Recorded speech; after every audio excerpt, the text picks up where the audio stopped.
A simple computer runs this elevator system.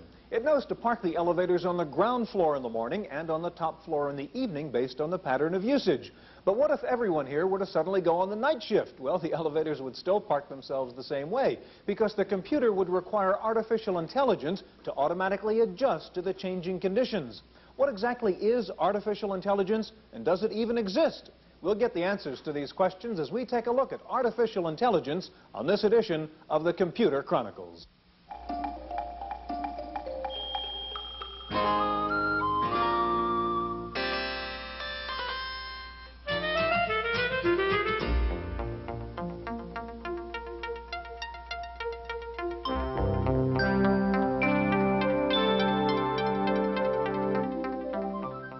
The Computer Chronicles is made possible in part by a grant from AFIPS, the American Federation of Information Processing Societies. AFIPS, sponsors of OAC 86, the nation's leading conference on business technology. For conference information, call 800-OAC-1986. Exploring today's business solutions. Additional funding is provided by McGraw-Hill, publishers of Byte. Byte's detailed technical articles on new hardware, software, and languages cover the latest in microcomputer technology worldwide. Welcome to the Computer Chronicles. I'm Stewart, Cheifet, and this is Gary Kildall. And Gary, this is a product called Ractor. Ractor claims to be able to have an intelligent conversation with you. I just asked it if it uses artificial intelligence, and it's so dumb it can't even figure out what I'm asking it, actually. The makers of Ractor claim it has AI, but they say that's artificial insanity, which may or may not have anything to do with artificial intelligence. Gary, seriously, on AI, this is one of those areas in which there have been so many promises, but apparently not that much delivery. Are there really any artificial intelligence products out there today? Well, Stewart, the real beauty of artificial intelligence is that it's a moving target. Once the basic research results in a product, it's no longer interesting artificial intelligence work. 20 years ago, Samuels had a checker playing program that was considered good basic AI research. Today, it wouldn't even make it into a Macy's store. So we hear about products nowadays that really have things like, well, they claim things like natural language processing, expert system capability, things of that sort. We have to now figure out what's the fluff and dazzle and what's the substance. Well, we're going to try to find out today by taking a serious look at artificial intelligence. We'll meet some of the top names in the country in the AI field, and we'll see some fascinating demonstrations of artificial intelligence at work. We're going to begin by taking a look at a vision recognition system that uses AI to interpret what it sees.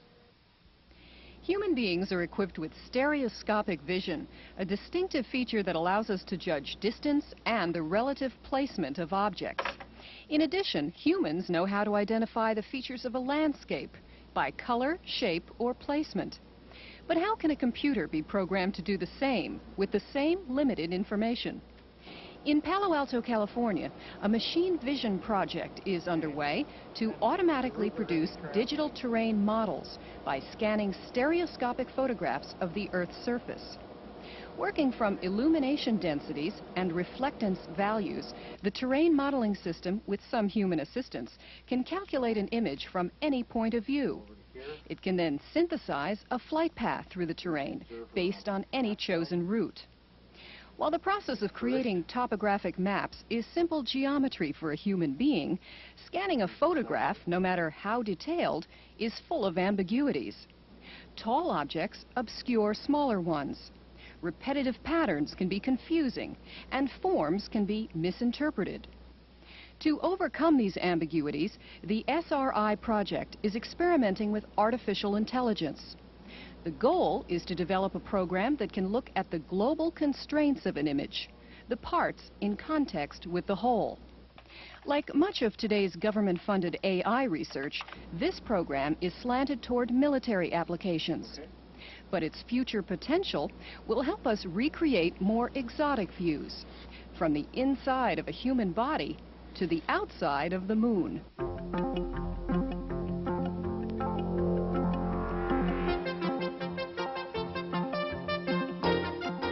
Joining us now in the studio are Dr. Harry Tennant, senior member of the technical staff at Texas Instruments in Austin, Texas, and Dr. S. Jerrold Kaplan, principal technologist for Lotus Development Corporation of Cambridge, Massachusetts. Gary? Jerry, first question. AI is one of those things that people are appending to their products now to make them fancier, add the frosting, and to make them sell better. It has a chance of, I guess, in a sense, being misused. And how do you characterize AI in this new technology you're working with? Well, really, artificial intelligence is a fundamental software technology that's of interest primarily to people developing software. It's not an end-user product in and of itself that one would want to sell or to... there really isn't much of an AI market except for the tools market, and we're going to see some of the tools here today. Okay, characterize some of these things. What are the kinds of things that you'd say AI can add to? Well, what it products? can add, well, first you have to understand what it is. It's really methods for programming using symbols and describing their interrelationships, and then being able to reason about them to reach some kind of conclusions or enhance some existing type of application. What we're going to see in the next few years is a continued growth in the utility and intelligence, if I can use the word loosely. Programs a little bit easier to use and a little more intelligent. A little more intelligent. We're going to begin to see out of Lotus, certainly, and other companies, programs to begin to know more about their intended use, and that can help the user by interpreting the user's intentions as opposed to executing the user's commands. Okay, Harry, that's a perfect introduction to what you've got. Give us an example of it. You've got a natural language system, one part of AI first, and show us what that is. That's right. What we have is a way to ask questions of the computer in English so that the user doesn't have to learn an arcane computer language before he gets started. In this case, what I'm going to be doing is building a sentence up in this portion of the screen out of words and phrases that I select from the menus down below. For example, the sentence starts with show the average number of days of sun in, and now I'll choose a city, in El Paso. Now I've got a complete sentence and I can ask for the answer. Show the average number of days of sun in El Paso, 319 days. Now, the benefit of this is that somebody who doesn't know anything about the kind of database that we're interfacing to or anything about how to command that database can come up and immediately see what kind of information is in there and can immediately find out how to get the information out. Harry, can you actually do the inverse of this process and type the sentence in immediately, or is it something you select off the menu and construct the sentence? You select off the menu and construct the sentence. I had been doing research in the area of natural language processing, which is the act of typing in the sentences and so on, for quite a few years before I came up with this approach. The benefit of this approach is that 100% of the queries that the user puts in will be understood because the user finds out what kind of sentences he can put together, what kind of things the system is going to understand. How would you compare this with products that say where you actually type sentences in and there's algorithms and heuristics that actually go in there and try and figure out what the sentence is? Is this the same kind of a product or is this a different kind of thing? Yeah, what we did was if you take away the menus, behind the menus lies the exact same technology that's in the conventional natural language systems. All we've done, there are limitations to any natural language understanding system, and all we've done is to reveal to the user what the extent of that system is and what the limitations are. So if one were to peel this layer off, you could actually start typing sentences and it would understand that, so the underlying algorithms are like that then? That's right. Okay. Okay, Harry, you have now an expert system you're going to show us, and I know you've got to reload there. If you could do that for a second. All right. And Jerry, I'd like to ask you now, we're trying to get a handle on this definitional problem. Now, what we just saw, would you call that artificial intelligence? I would say that that's really in the category of a tool, and what you've seen is an application of that tool to querying a database in particular. That's all I would say. So who knows? I really don't think it's accurate to say one thing is or is not an AI product. AI is not something special that you add to an existing program. It's an approach to programming and creating programs that are flexible or useful or solve problems which previously might have required some kind of human intelligence or attention. Well, it's certainly the case that there is a gray area there between what we could call a user interface and something that really understands the sentence. Yes. And that's, I think I would define AI a little bit differently from what we've heard. AI, when it started out in the early 50s, was really a set of problems. How can we make computers reason? How can we enable them so we can talk to them or let them see?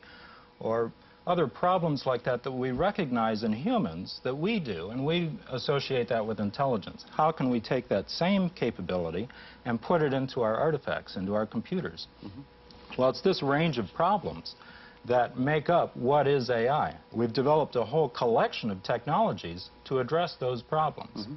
The natural language that I've demonstrated is one of the approaches. There are many, but one of the approaches to that sort of problem. Okay, show us the expert system is another.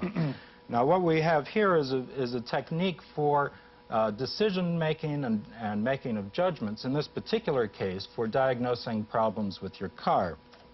The system is asking, what is the problem? Well, my car is making a strange noise, so I select that choice. Does the noise change between standing still and driving? Yes, it does. Does the noise change on a different type of road? Well, no, in this particular case, the road doesn't make any difference. Is the noise a squeal? Yes, it's a squeal. Is the noise most obvious when starting the car? No, for my problem, that's not the case. Is the noise most obvious when braking to a stop? Yes, it is. Well, the system has come to a diagnosis of the problem. And the diagnosis is that the brakes may be glazed, the rotors or pads of disc brakes, or the linings of drum brakes should be inspected for glazing or dirt. Okay. Now here, in this particular case, this is again for clarification, how does this differ from, say, just a strict yes or no decision-making process, getting you down to the point where that someone has literally put in all the yes or no answers, get to the final point? Are there judgments and valuations put on each one of these Now, the real difference that comes through expert systems as opposed to other programming techniques is what Jerry was talking about earlier, is the way that the system is programmed. In this particular case, the case of building rule-based expert systems, as they're called, the knowledge that goes into it is in the form of a collection of rules, the little pieces of information that chained together can build up to make decisions. And these rules come from where? They come from an expert, somebody who knows how to fix cars. Now, behind this, is there a generalized tool that, say, can be applied to not only automobiles, but, say, fixing refrigerators? Absolutely. What's behind this is a tool that can take these rules, these little pieces of information, for whatever context you're in, and tie them together to make a decision or make a judgment. Now, is this general enough to be applied to virtually anything? Any kind of a well, virtually anything is in the sense that if you had an expert that would come and write rules about, literally anything an expert write rules about, could this system apply to that? The fact is that expert systems are being applied to a very broad range of applications. For example, there was one developed at Johns Hopkins for diagnosing poisoning situations that you can have on a hotline. When somebody calls in, you find out what to do about it. We've seen that here, in fact. Jerry, we have just about a minute left. You mentioned that at Lotus you are working on some ways to use AI, whatever it is, in application software. Give us a clue as to what areas we can see coming up. Well, I think what we're going to see is improvements really in three ways. The first is new classes of applications and products, and of course I'm not about to pre-announce anything, so I have to be somewhat circumspect about talking about that. But we're looking into areas of flexible databases, just certain kinds of decision support systems, programs that will help you to keep organized, help you to carry through rational processes that typically are easier for machines than for people. Reasoning aids. We're out of time. I'm awfully sorry. Now, going back to the natural language aspect of artificial intelligence, one of the leaders in the country is Stanford University, Professor Terry Winograd, and our reporter Wendy Woods went to Stanford to talk to Professor Winograd. Professor Terry Winograd of Stanford is today working on two projects, one programming, one political. The first is a natural language for programmers, which enables them to use simple English words referenced to the kind of work the software will be doing.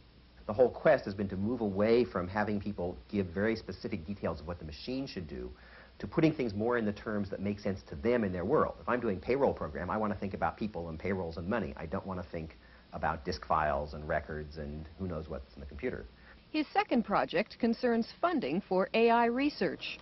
He's worried that too many of his colleagues are being lured into lucrative Defense Department contracts, detracting them from basic research into AI. The Star Wars in particular has a very specialized spectrum, and I think it's going to distort research to focus much of the money, huge amounts of money, on those particular technologies which are for, as I said, very fast, radiation-hard kinds of computing. Currently, up to 50% of computer science research is supported by military grants, and only a fraction of computer scientists have refused them. Professor Winograd and dozens of other computer science professors are circulating petitions asking that their colleagues not accept Department of Defense Star Wars funding. Their belief is that it will drain money from AI projects with practical applications, increasingly through the rest of the century. For the Computer Chronicles, I'm Wendy Woods.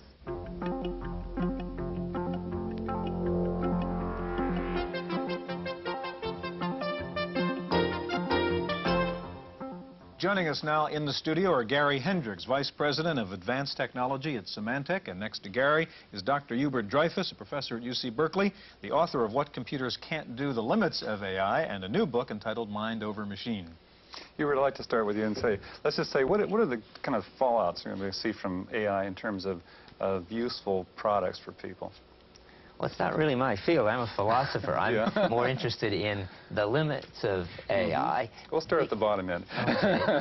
Well, I don't know about the fallout. I'm on the show to find out about the fallout. Okay. So what I want to say is that you can't use what's called symbolic descriptions and rules and inferences to make computers intelligent like we are, which doesn't mean that you can't find many uses for them. And for that, that's not my job. Now, what's the reason that you can't do that? Well, the reason, I think, is that people begin by using rules when they're learning some new skill, but as they get really good at it and develop a lot of experience, they recognize the situation they're in as similar to one that they've already been in, and they just do what worked before.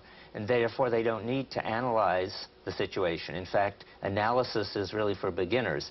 Intuition is for experts. So that's where the difference is in intuition that comes into it. Gary, do you disagree with that? Well, I think there's some truth in it, to be sure.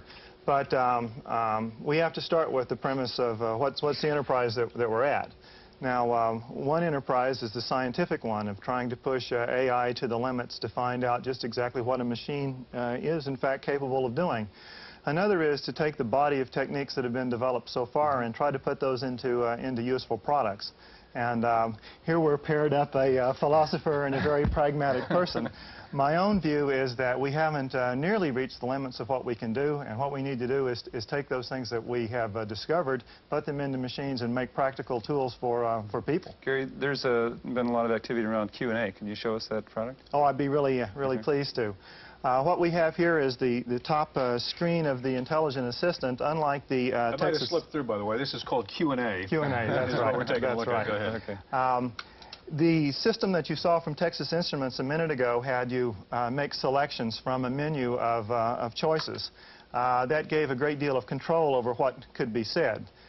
Here we just let people type in questions pretty much the way that they would like, and we go through, well, you can see the flickering cursor to analyze them. After they've been analyzed, we understand what the user wanted to do.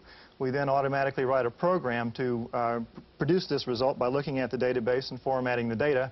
And just to make sure that we're in sync, another program looks at that program and translates it back into English. Specifically, what's it doing? So we had here, I want to find the forms for salespeople who earn more than $15,000 and display them for me.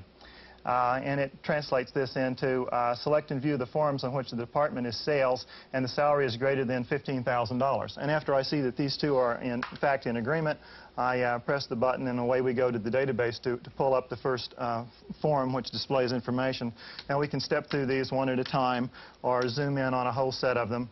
Having pulled these up off the disk, I can go down and pick a particular one and then zoom back in on that one as an individual.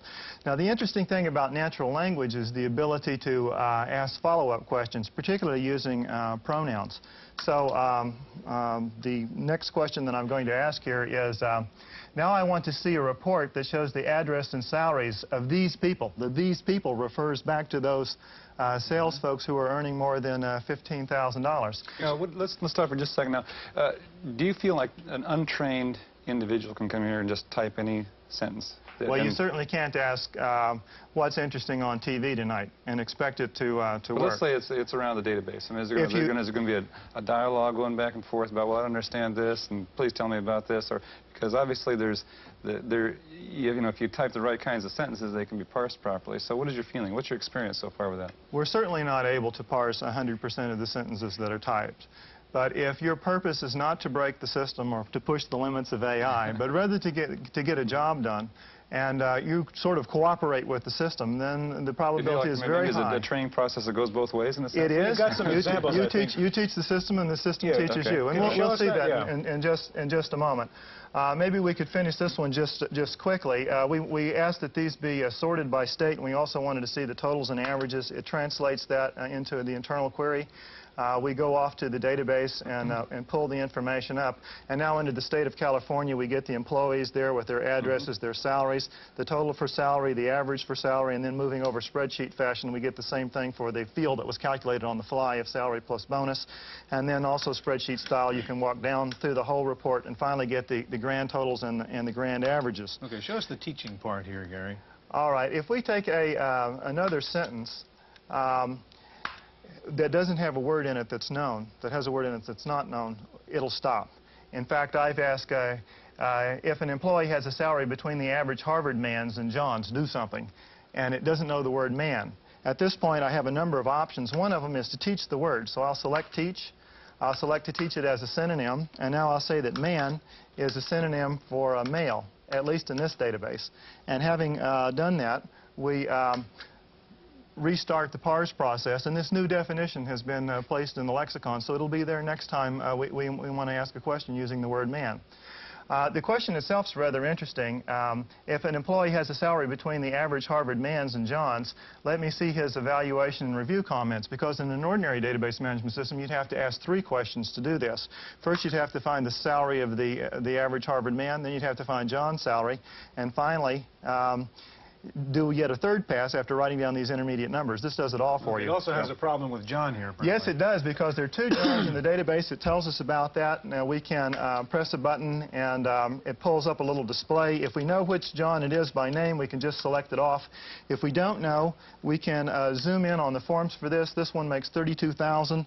The other guy makes 100. That's the one that I wanted. I'll select that John, and now we'll make the third pass through the database, and here's the result based on that computation. So there's an important difference between this and just a keyword type of a search. You're actually trying to take the sentence apart and figure out what the pieces are. It's just like what you do in about 7th grade in parsing. Dr. Dreyfus, we have just about a minute left. Now, from what you've seen in this whole program, the expert mechanic thing and so on, have you changed your mind at all? I mean, aren't they impressive demonstrations of some degree of artificial intelligence? They are impressive, but I haven't changed my mind because I never thought they couldn't be impressive. Expert systems can do about 80 or 90% as well as the experts in a field. I would have called them competent systems. I think they're misnamed. But once you are willing to settle for competence, which is important and valuable, you can then use rules and inferences to make these competent systems. But it's a mistake, I believe, to think that if you just work harder, you can get to expertise. You can get that last 15%. And in some areas, one doesn't care. I mean, if you're going to see a doctor and you're sick, you would like to get a doctor that was 100% expert if you could. But if you couldn't, I'd rather consult one of the medical expert systems than my general practitioner, because I hear that they're really better. Another thing, if there's time. Real briefly. Okay, there are 2 kinds of expertise. There's a calculating kind, and in that area, you can even do better than people. But most kinds of expertise is of this intuitive kind, and then you settle for less. Gentlemen, thank you. We are out of time. What are the limits of artificial intelligence, and is intelligence uniquely human? We asked our commentator, George Morrow, for his thoughts.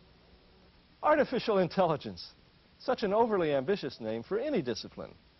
One day, when we're all more computer literate, this expression will take its proper place with other classic contradictions, such as postal service or military intelligence.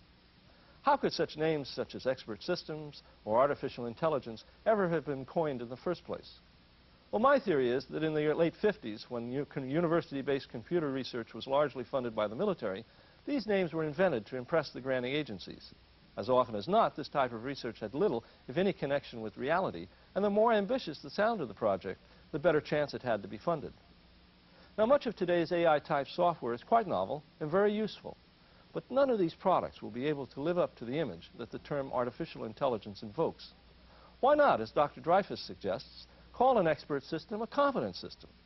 On the other hand, if a vendor insists that one of his products is intelligent, we should insist that the product take a standard IQ test and that the score be affixed to the package. That's how I see it. I'm George Morrow.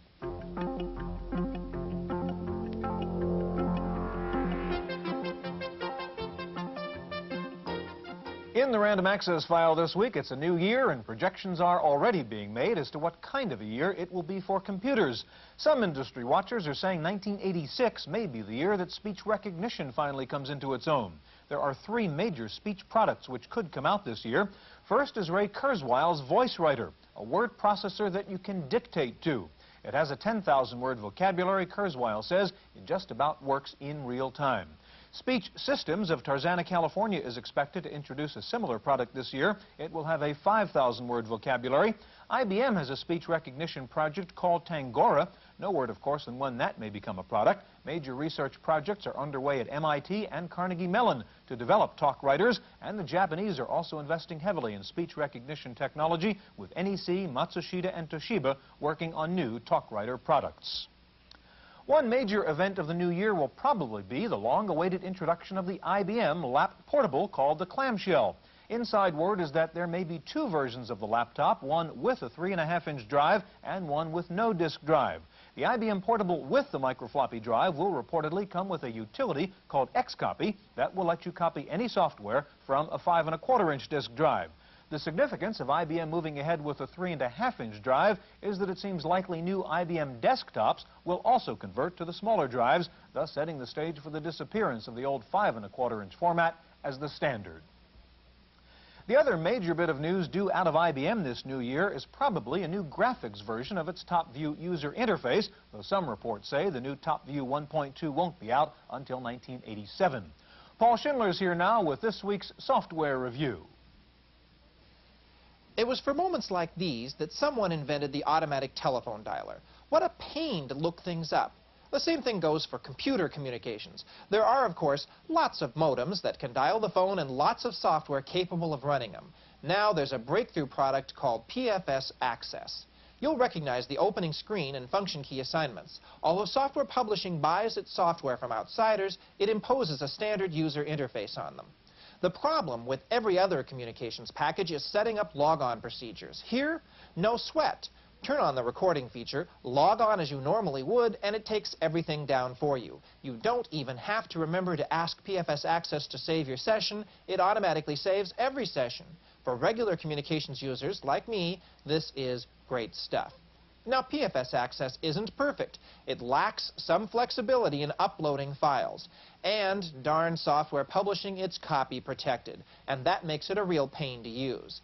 But the gain is worth the pain for PFS Access from Software Publishing in Mountain View, California. For the Computer Chronicles, I'm Paul Schindler.